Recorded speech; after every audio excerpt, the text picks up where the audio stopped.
cinéma, c'est 24 fois la vérité par seconde. Alfred è bellissimo!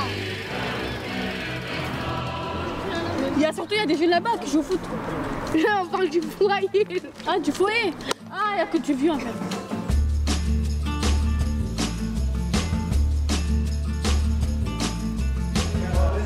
Il y avait aussi le marché pour les 4 35 euros. C'est faut acheter des néons là. C'est pas moi, hein, c'est vous le patron, hein.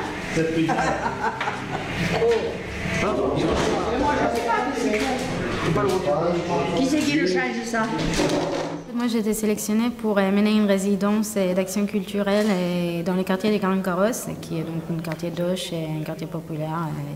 Et donc, j'ai fait des films avec les habitants. Donc là, c'était vraiment une démarche, pas du tout d'une réalisatrice qui fait son film, mais plutôt une démarche de partage, dans le cinéma, etc. Donc, on a fait 6 courts-métrages ensemble qui sont donc aujourd'hui présentés sur une plateforme Internet. Et quand j'ai cherché des gens pour venir à la résidence, en fait, on m'a amené aussi dans le foyer de la Our. Et voilà, moi, j'avais pas du tout l'intention de faire un film en fait en parallèle parce que voilà, j'avais déjà la résidence qui prenait pas mal du temps, puis d'autres projets. Mais quand je suis venue la première fois dans le foyer, je me suis dit tiens, en fait, ça demande vraiment un film. Et du coup, j'ai décidé d'y aller et de faire un documentaire là-dessus. Il y avait quelque chose dans ce lieu qui est comme une espèce de capsule du temps où on sent qu'à la fois qu'il ne change pas trop, et il y a les mêmes décors pendant des années, puis il a vraiment cette espèce de chose où à la fois toutes les problématiques qu'il peut avoir à la fois socialement, etc., et dans un quartier comme ça, mais aussi voilà, la vie de chaque personne. C'est pas qu'elle reste dehors, elle rentre dedans, mais c'est comme si elle transforme à quelque chose d'autre à cause justement de ces partages, de ces moments en commun qu'ils passent, où tous les après-midi, entre 16h30 et 21h, ils viennent du coup passer un bout de la journée ensemble. Et je trouvais ça quelque chose, il y avait quelque chose d'assez beau et touchant là-dedans, où du coup une manière de passer leur vie qui sera un peu autre que ce qu'on fait dans beaucoup d'autres endroits malheureusement. C'est presque comme en contradiction finalement parce qu'à la fois c'est un endroit où si tu es dedans et à part les fenêtres dehors et les temps, tu vas justement pas trop sentir les temps qui passent et en même temps voilà, ils passent quand même et ils viennent là-bas pour passer les temps. Donc je trouvais ça assez joli du coup à la fois c'était vrai parce que je les accompagnais vraiment pendant toute l'année et je suis venue, donc il y a cette espèce de rythme qui s'installe, il y a cette espèce de quotidien aussi que je trouvais très joli en fait, comme quelque chose qui passe.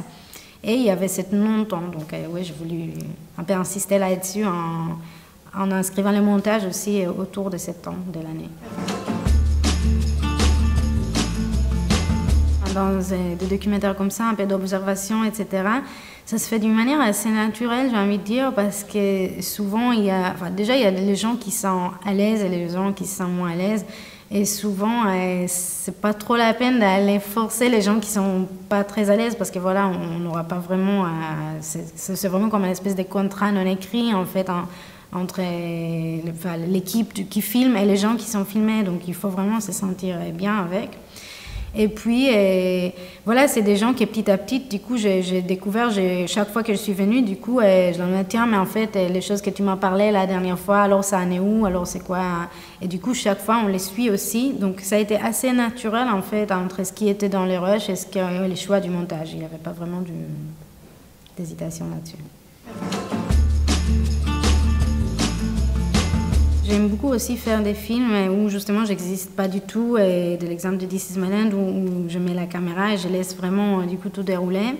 Et là parfois ça a été plus difficile parce que c'est vrai que par exemple sur This is my land c'est des classes, donc c'est des cours donc, qui n'ont pas du tout besoin du coup de moi pour ramener certains sujets ou certaines choses.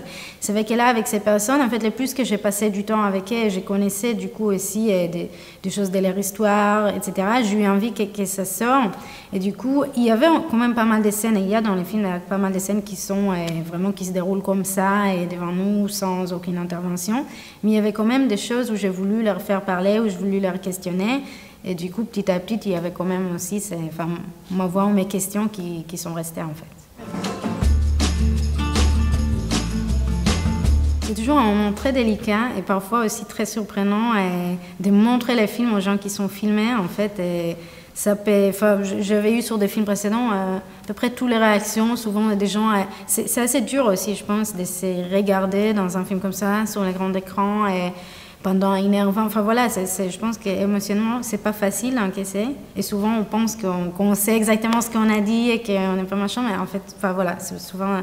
Donc je sais pas du tout comment ils vont réagir, mais on va voir. Mais du coup, c'est assez émouvant de les avoir dans la salle et j'attends de voir ce qu'ils vont dire.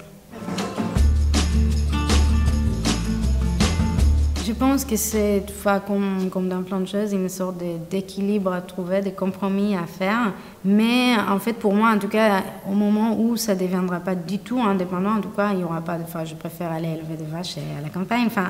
Donc, il faut quand même toujours garder aussi cette idée qu'on fait ce métier. En tout cas, vraiment pour moi, je fais ce métier parce que j'ai des choses que j'ai envie de dire, et j'ai des images que j'ai envie de montrer, et j'ai des paroles des gens que j'ai envie d'écouter.